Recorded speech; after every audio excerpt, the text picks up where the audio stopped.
లోక్సభ ఎన్నికల వేళ రాష్ట్రంలో రాజకీయం రసవత్తరంగా మారింది. పార్టీల నేతల మధ్య మాటల తూటాలు పేలుతున్నాయి. నిన్న మొన్నటి వరకు బీఆర్ఎస్ వర్సెస్ కాంగ్రెస్ నేతల మధ్య మాట యుద్ధం కాస్త ఇప్పుడు యూటర్న్ తీసుకుంది. కొందరు బీజేపీ ఎమ్మెల్యేలు తమతో టచ్లో ఉన్నారని మంత్రి కోమటిరెడ్డి వెంకటరెడ్డి చేసిన వ్యాఖ్యలకు BJP MLA Maheshwar Reddy strong reply ఇచ్చారు. తమ ఎమ్మెల్యేలు టచ్ చేయాలని చూస్తే 48 గంటల్లోనే కాంగ్రెస్ ప్రభుత్వం కూలిపోతుందంటూ ఘాటైన వ్యాఖ్యలు చేశారు. అయితే మహేశ్వర్ రెడ్డి మాటకు మంత్రి పొన్నం కౌంటర్ ఇచ్చారు. దమ్ముంటే టచ్ చేసి చూడమంటూ హెచ్చరించారు.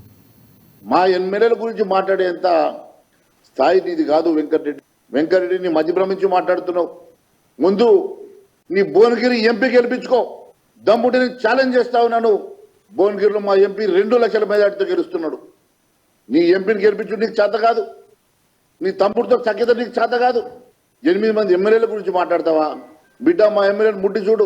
మాకు ఒకవేళ మేమనుకుంటే మేమే మీలాగా గేట్ ఓపెన్ చేస్తే 48 గంటలు పట్టదు బిడ్డ మీ ప్రభుత్వం కూలిపోవడానికి.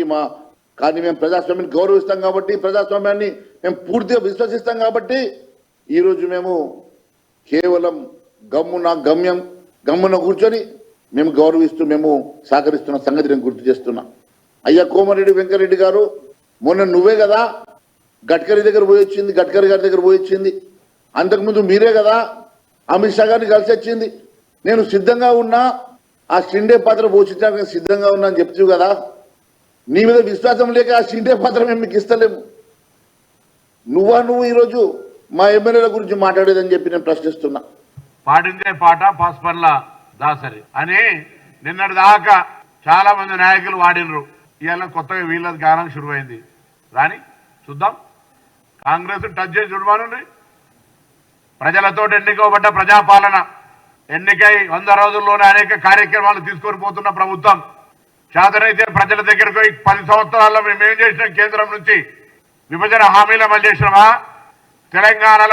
తెలంగాణ ఏర్పాటు మీద ప్రధానమంత్రి స్వయంగా తెలంగాణ ఏర్పాటు పట్ల అవహేళనగా మాట్లాడితే అది తప్పు అని చెప్పగలిగే ధైర్యం, మగతనం ఉందా? అవన్నీ లేకుండా ఊరికేనే కాంగ్రెస్ పార్టీకి సంబంధించిన అంశం మీద మాట్లాడితే అది వాళ్ళకి తెలుసు. జాన్ గయే పర్వానాయి. అర్థమైందా? ఏదైనావా? పొద్దుగాల నుంచి కాలేజీలో నా 1987లో డిగ్రీ కాలేజీలో ఏబీవీ మీద గెలిచినటువంటి మొగని నేను. వాళ్ళ జీవితంలో ఎన్నడూ కూడా భారతీయ జనతా పార్టీ అనే మాట. కాబట్టి ఎవడన్నా మూర్ఖుడు మాట్లాడితే ఒళ్ళు 4 2 దగ్గర పెట్టుకో.